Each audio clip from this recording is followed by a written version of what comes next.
Well, hello and welcome to Outdoor Oklahoma. I'm Todd Craighead. Today we take a departure from our normal format of the show to bring you a special episode all about deer season. Now this Saturday, November 20th, is the opening of deer gun season, and it's really my very favorite time of the whole year. Today I'm joined by our big game biologist, Dallas Barber. Thanks for joining me. Hey, I'm happy to be here, Todd. Thanks again. You know, this is, I'll have to be honest, my favorite time of the year. Deer season, gun season, opens up next weekend on the 20th. What's that mean for you? Man, it's a busy time of year, I think, for everybody in the department. Nobody more so than myself on a day like that. Really looking forward to what this year's had to offer. We've come out of another really good summer as far as habitat conditions, a lot of rain where we needed it. Population levels are looking really good. You know, last year we had a record year on several fronts, and we achieved some goals, or our hunters achieved some goals. Talk about some of those. Yeah, so we obviously had a goal of harvesting 40 to 45% of our total harvest being made up of antlerless deer, which we accomplished, which is a great feat for our hunters. It's something that we're wanting to carry on into this next season. It's as important as ever to continue harvesting antlerless deer to really try to get that buck to doe ratio to be a little more even across the state. Man, that is great. I am so looking forward to it. I mean, I like all kinds of hunting, but deer gun season, there's just something special about that. That's usually our biggest participated day, and I'm sure you're going to probably try to slip out a little bit. If I can find a little time to squeeze out, I'm definitely gonna go try. But you brought up participation, and that's another record that we set last year as far as deer gun season record participation, as well as archery season record participation. So we've got a lot to live up to and some big shoes to fill for this year, but I think we're up for it. That's great. You know, this is a wonderful time of year. We hope that you have a chance to get out and enjoy deer gun season opening up this next weekend. I'm Lance Meek. I'm the Hunter Education Coordinator for the Oklahoma Department of Wildlife Conservation.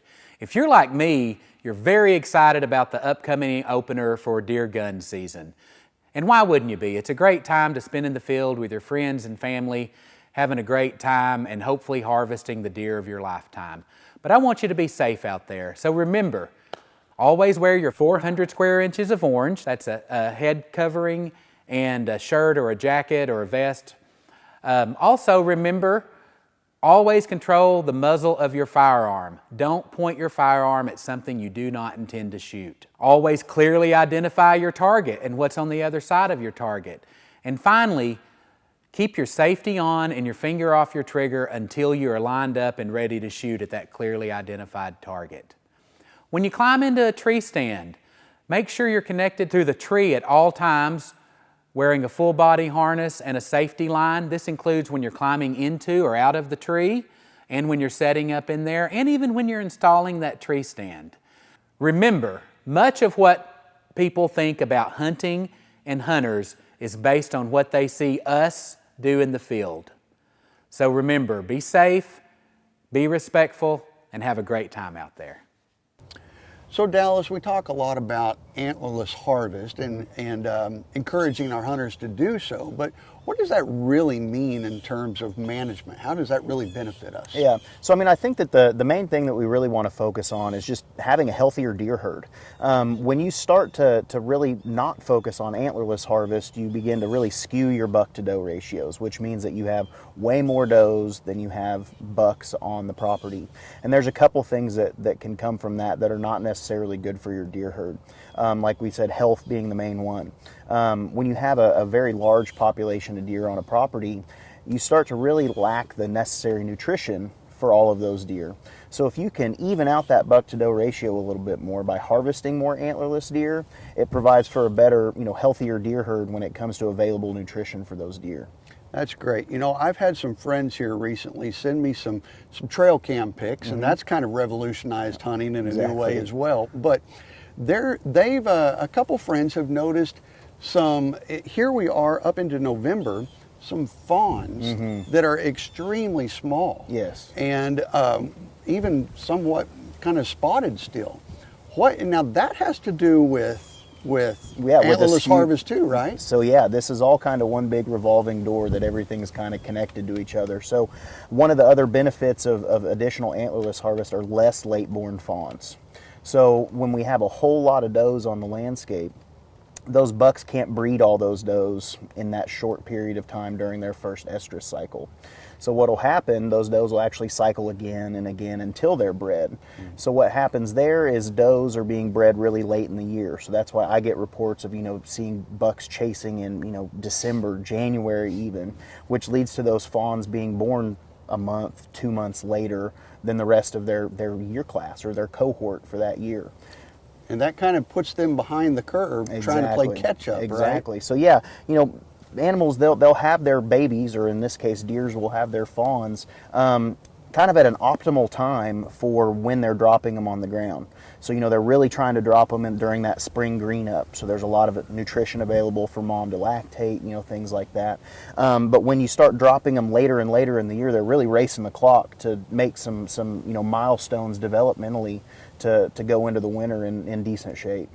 Now, what if I am looking to harvest a big buck, and that's really my objective or my goal? How does Antlerless Harvest benefit my goals of either producing bigger bucks on my property or having an opportunity to shoot one? So I think that's one of the best questions that I get is, if I shoot does, that's going to scare off my bucks, or it's going to lead to, a weird rut hunt, or, something where that's what you're trying to keep, or does on your property to lure those bucks in during the rut. And honestly, it can't be farther from the truth. Whenever you have an more even buck to doe ratio, all of those does will come into cycle at one time. So that rut period, it might be a little bit shorter, but boy, it's a lot more entertaining because those bucks are really seeking out hot does all the time for that shorter period. It honestly makes for a better and more enjoyable rut hunt.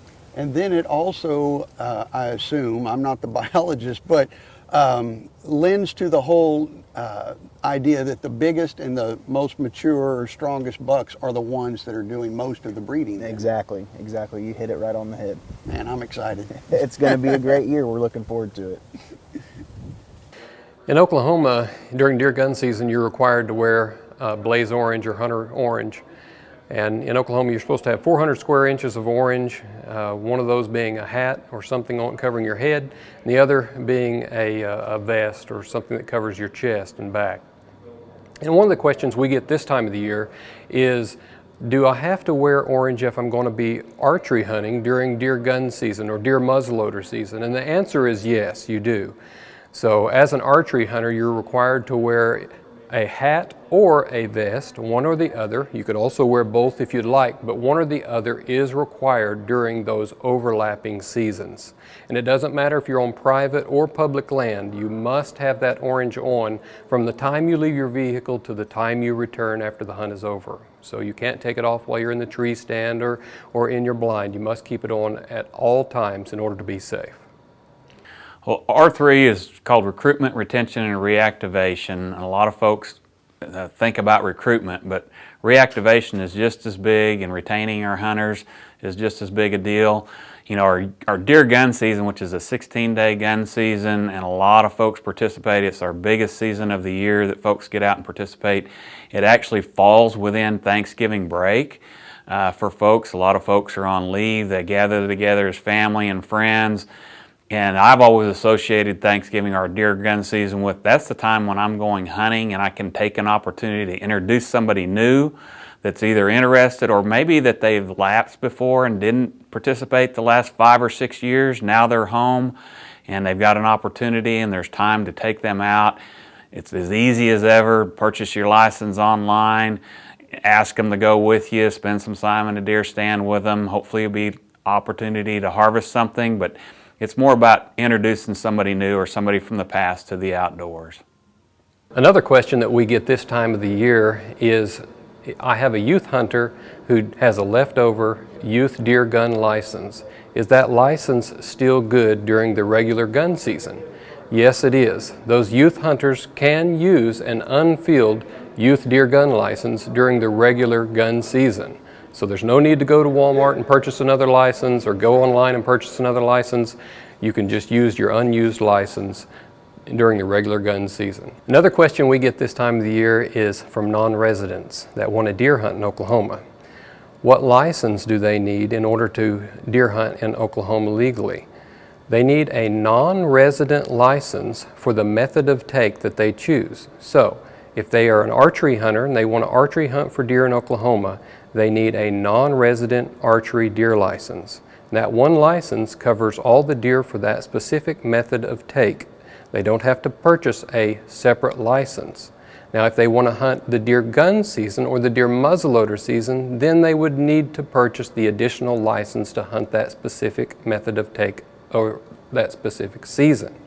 So, it's a great deal. And a lot of non-residents are taking advantage of that. When it's comparative to other states across the country, it's well worth your while to come to Oklahoma to try to take a deer. You know, our holiday antlerless season that's over Christmas time is also a great opportunity to implement R3, which is either recruit somebody new or reactivate somebody that wants to be introduced to the outdoors again. It's a long season, it's antlerless only, but it's a great opportunity to get somebody out in the field with you that's interested in hunting. And deer hunting now is one of our most popular seasons that people want to take advantage of. That holiday time is usually a time when we gather together, family and friends, so invite a family member or a friend that's over for Christmas time and take them hunting with you. This year, as you make your way to the public lands of Oklahoma and you make your way to the wildlife management areas across the state, we ask that you take a look at the regulations for the specific area you plan on hunting. Each specific area may have specific regulations for those areas, so you want to make sure you follow those rules. You can also find those regulations online at our website, wildlifedepartment.com. You can also download our app on your smartphone, Go Outdoors Oklahoma, and have all of that information handy at your fingertips. So good luck out there, and we look forward to seeing you in the great outdoors of Oklahoma. So Dallas, let's talk about the holiday antlerless season opportunity. Yeah, so I mean, it's just another opportunity that we love to provide to let people really go out and enjoy a little bit more time hunting in the outdoors. Another easy opportunity to go out and harvest an antlerless deer. You know, a recent change that we made was kind of extending that season to the end of December. So additional time in the woods with kids, family, whoever it is that you like to enjoy time with. And also adding an additional deer to that bag limit. So we've gone from 1 to 2, which, you know, again, a great opportunity to fill the freezer and help with some of the management goals that you might have on the areas that you hunt. You know, I have a friend that just yesterday told me that holiday antlerless season is quickly becoming his favorite season because the pressure's off and he's got lots of opportunity, and I think it's a win-win for everybody. Exactly. We're looking forward to it. Well, I hope that you get a chance. I know you're busy, but I hope you get a chance to get out there this year. Me too. Great. Hey, thanks for joining us. For all of us at your wildlife department, I'm Todd Craighead, and we'll see you right back here next time on Outdoor Oklahoma.